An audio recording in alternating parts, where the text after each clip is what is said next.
What if there was a marketing cheat code that you could use to unlock potentially unlimited growth in your business? Does that sound too good to be true? Maybe it is, maybe it isn't. That's what we're going to dive into in today's episode.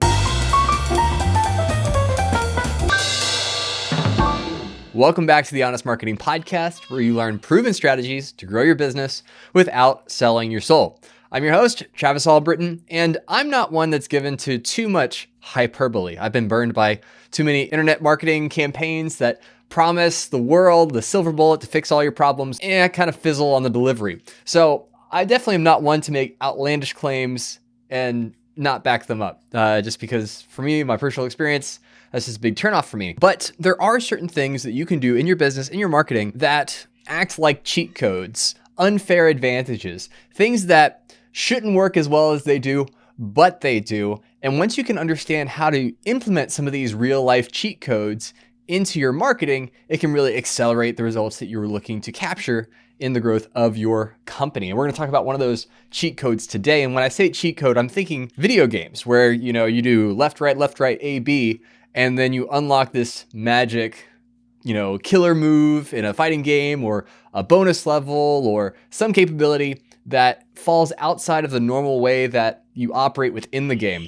And that's how cheat codes work with marketing too. They're things that once you unlock them, they add this new capability, this new opportunity to really let you punch through and get exponentially better results than you would otherwise. That's what I want to talk about today from the perspective of how do you get unlimited qualified leads or prospects. Because ultimately, when you think about your business's marketing strategy and being able to grow your business, get more clients, get more customers, you have to first start with identifying who are the group of people that aren't yet doing business with you that could potentially do business with you, or that need what you have but don't know it yet, or don't know that you exist yet. And so you start with that pool, that kind of larger audience. And then as you speak to them over time, you develop a relationship with them, a connection with them, whether it's one-to-one sales and B2B, or if it's one-to-many sales with B2C, and you're trying to grow that know, like, and trust factor to the place where they actually become your clients and your customers. So, everyone wants more leads, more qualified leads, because that really is the key to business growth and success for my business, for your business, for any business on the planet. Those leads could be on the internet. They could be your neighbor if you're a local business. So how do you get an unlimited number of those, assuming that you're not geographically kind of locked into your customer base? And the thing that I've seen that works better than anything else for tapping into potentially unlimited growth is to build your company, your product, or whatever offer you have into someone else's pipeline. What do I mean by that? Well, I mean, look at the world around you, the other businesses in your space that are complementary to you, but not competitors, and ask yourself, how do I make what I do completely indispensable to these other companies and to the clients that these other companies serve? Because if you do that and you find a way to integrate in your product and your service, integrated marketing, where as they grow, you grow, then now not only are you focused on your own marketing efforts and your own awareness campaigns, but you can tap into their efforts, their strategies, and their growth to supplement your own. So it's kind of like when AI is the new big thing, and NVIDIA is the company that builds the cards, the chips that you need to actually run these AI softwares and language models. So what happens when everyone starts to want to create AI companies? Well, they need to buy NVIDIA cards. And, they recently had an earnings report where they showed some ridiculous, like, exponential doubling growth on a company that's already doing, billions of dollars every month. And it's because they tapped into this idea, this strategy that if you want to build this, you need this. If you are trying to solve this problem, you'll also need to solve this problem. And so that's how integrated marketing works, where your company, your product, your service becomes an indispensable part of the customer journey from other companies and other businesses. And there's two main ways that you can approach this, okay? And we're going to talk about both of these and go through specific examples so you can see how that would play out. The first way that you can integrate your business into another business's marketing is by white labeling. So that's where you literally nest your products and services under the label of someone else's company. This term comes from the wine space, actually, and from consumables, where you can approach a winery and say, hey, I want my own private label of wine. And they'll say, great, here are all the wines we're already making. What label would you like to put on which kind of wine? And we'll make that your wine. So you don't actually have to grow the grapes and ferment them and actually create the wine. The wine's already there. They just slap a new label on the outside. And so that's what you're doing. You're labeling your products and services under somebody else's brand, kind of like a Russian nesting doll, where you take one layer off and there's another one inside, and you take another layer off and there's another one inside. So that's how white labeling works. Well, how would this work in different industries? Well, let's say that you're a lawn service industry, that you go around cutting people's lawns, edging their grass, those kind of things. You could come in as a part of that business and say, hey, whenever you have clients or customers that don't just want their lawn cut, but they also want their bushes trimmed, they want their flower beds, all the weeds taken out, they want fresh mulch every year. I'll come in because that's what I do. You don't have to offer that service yourself. You don't have to actually deliver it. I will do that for you. And you can offer that as a product, as an upsell to those clients. And whenever you get that, I'll come in and I'll actually do the work for you and you can take the profit. So for them, they're thinking, man, this is great because now I can make money for doing a service that I don't really want to do. I just want to focus on what I'm great at, cutting grass.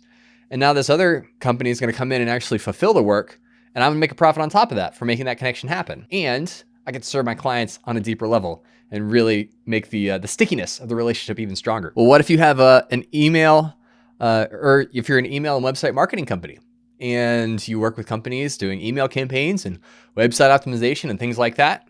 Well, what if you can come in and offer text messaging, and text message, not just support, but campaigns and reach out and things like that, where they're already thinking in line, in the stream of thought of, we want to build an audience, we want to maintain a strong connection with them and reach them where they are to communicate the things that we're doing with our business. And you're building the platform for other companies to build on top of that.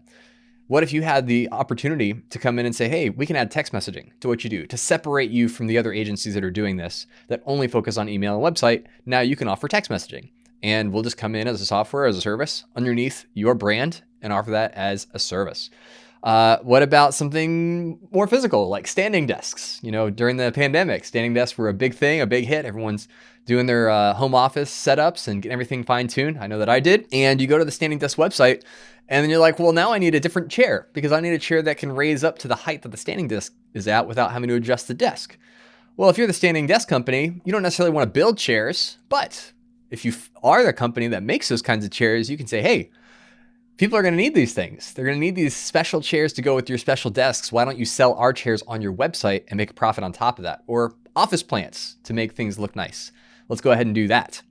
Or if you're buying a new MacBook from Apple, you can actually go on their authorized partners section of their website and find other companies selling products like ergonomic wireless mice and stuff like that.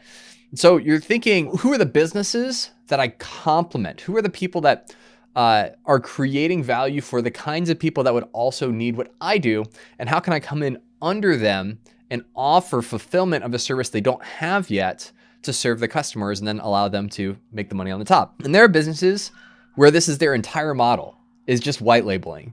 They create all these capabilities, they building these teams, these scale, opportunities to scale, and then offer you and your business the opportunity to tap into that as a white label connection where you get all the credit, quote unquote, from your client's perspective, but then you're actually paying them to fulfill the work. So that's one way you can do this. You can integrate your business into somebody else's business by white labeling. And then as they grow and get new clients, you grow and get new clients, all from one relationship, one connection. The other way you can do it is by referral. So you can integrate your business into another business through a really solidified, clarified referral roadmap. So think about it like this. Every single person, when they're trying to solve a problem in their lives, they usually start at one place and they end up somewhere else. And along that journey, they're going to encounter different problems that need different solutions. And so ask yourself, when your ideal client right now solves problem X, what are they going to need next? What is the next step, the next problem, the next obstacle they're going to have to overcome? Why? You want to become why for these companies. So if you are that lawn service, company, and you cut grass and you do other things, the next thing might be, well, I don't want just my lawn to be beautiful. I want my house to look beautiful. So partnering as a pressure washing company and saying, hey, when you get clients that want like the whole house to look just phenomenal, and you can recommend pressure washing as an opportunity to really affordably make the outside of their house look awesome, send them to me and I'll give you this referral commission just as a thank you. And so you can create this pipeline of these clients that solve one problem and then discover, oh, my lawn looks great, but my house doesn't. How do I fix that problem? I need to go with somebody who can do pressure washing, and this lawn service company that I'm using and I trust recommends you. What about the email and website marketing company that we talked about with the white label?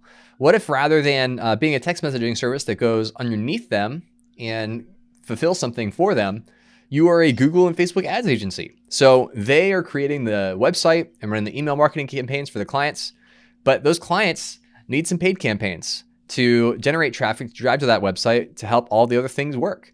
Well, what if you became the trusted referral partner of those kinds of agencies that focus on email and website marketing? And then when they get clients that need or express a desire for Google and Facebook ads help, they run them to you. What about standing desks? How can you refer from standing desks to something else? Well, think about the bigger problem. When you are buying a standing desk, that is one piece, one furniture piece in a bigger problem, which is I need a home office space, more than likely, in order to work from home. So what are some other things that I need? Maybe I need help with interior design. I want it to be a really nice place to work where I'm productive and I have minimal distractions. And so if your company does interior design for home offices, that would be a great referral partner for the standing desk company that's selling standing desks online. Then they can refer people to you to get additional help for how to build an office around that standing desk they just purchased. And what about this one, a little bit closer to home? You're a podcast guest agency. So if you didn't know, these companies exist where you can pay them and they will pitch you to be on podcasts as a guest and get you exposure for your company, your brand, yourself, or your book, or whatever you're trying to promote at the time. Well, a lot of the people that end up signing up for those services decide, you know what, I really enjoy this whole podcasting thing. I love being on podcasts. I love talking and sharing my expertise and sharing the things that I'm passionate about. Maybe I want to have a podcast of my own. Well, a really smart thing to do for a podcast production agency, hypothetically, of course, would be to approach these guest placement services and say, hey, you have clients that, are investing in the podcasting medium. Producing podcasts is not something that you want to focus on. But as you get clients that express a desire for that, send them over to me. I'll take care of them. And then they're going to associate the positive experience of working with my business to produce their podcast with yours, the person that referred them to me. And we'll create some kind of affiliate commission or payout to reward you for that referral. And we'll create this seamless transition and partnership where from the client's perspective, everything is really going swimmingly and it all started from a contact and a relationship with you. So that's something I'm actively doing and have already seen results from and fruit from with new clients.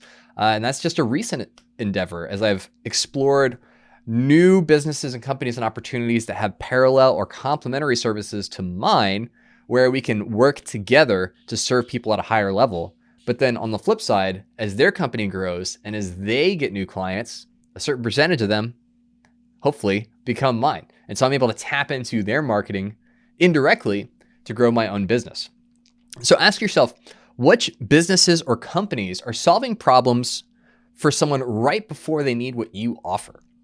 So for me, approaching these guest placement services and saying, hey, if you have somebody who is investing in podcast appearances, expresses a desire to make their own, here's the next step. They need someone like you, but with this specialization, I fit that mold.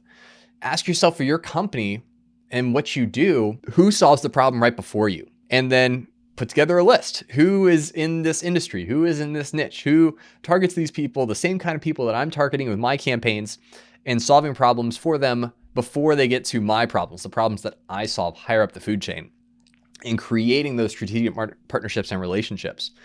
And not just that, but once you get that list, you want to look at the companies and the businesses that are generating the quantity of traffic that would make them a good partner. Because you can find a really fantastic partner, but if they get 3 new clients a year, even if it's a fantastic relationship, just the volume isn't enough to really make it a strategic partnership.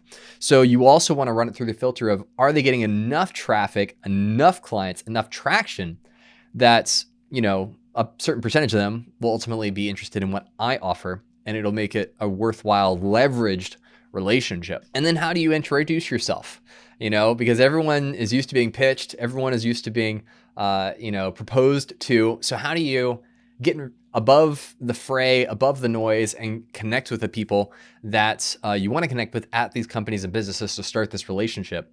Well, first ask yourself, what can you provide that no one else can? What kind of value can you provide up front, whether it's your expertise, feedback on their product or service, featuring them in front of your audience, sending them a referral first and saying, hey, I'd love to send you more. Maybe if you have people that need this, you can send them this way. Let's formalize this relationship. Lead with some kind of value. So you're not just a cold email, coming out of the blue and saying, hey, I would love for you to send me money in some way, shape, or form in some kind of business relationship.